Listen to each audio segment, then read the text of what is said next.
Jalan kaki.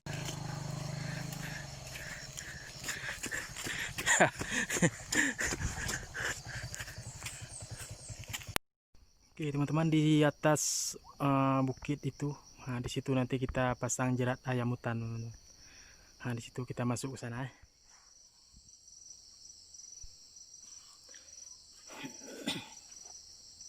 Itu lagi pasang jebakan, lagi pasang jerat.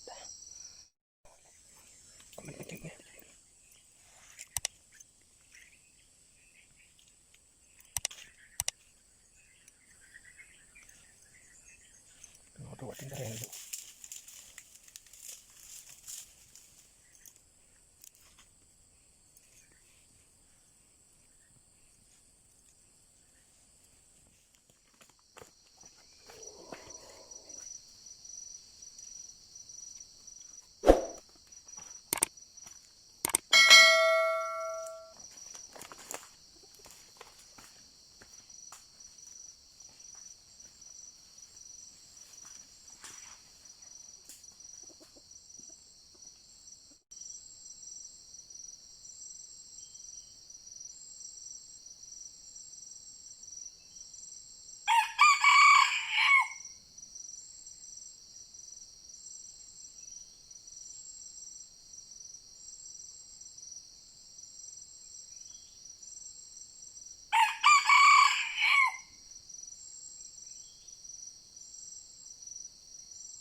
Kita lagi memantau.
Iklik mana lu?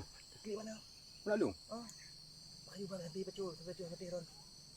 Aduh mana? Iklik mana lu? Ni pagi tak pecun warga.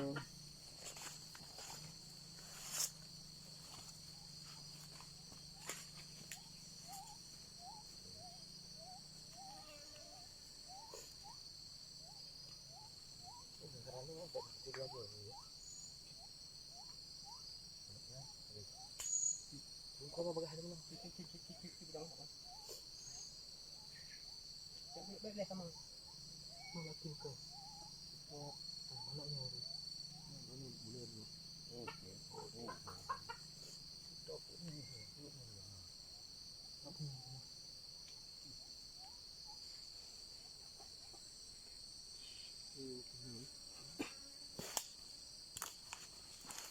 Ini dah, itu memang mula ni. Nek ada pecul. Hanya tak pernah nak hijau ni. Jangan. Ini ke kari.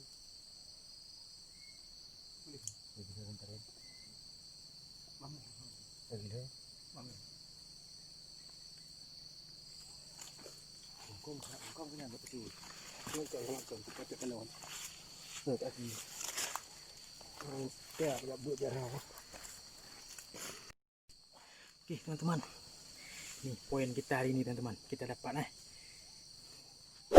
kita dapat satu ekor cantik sekali teman-teman. Okey teman-teman, ikuti terus videonya.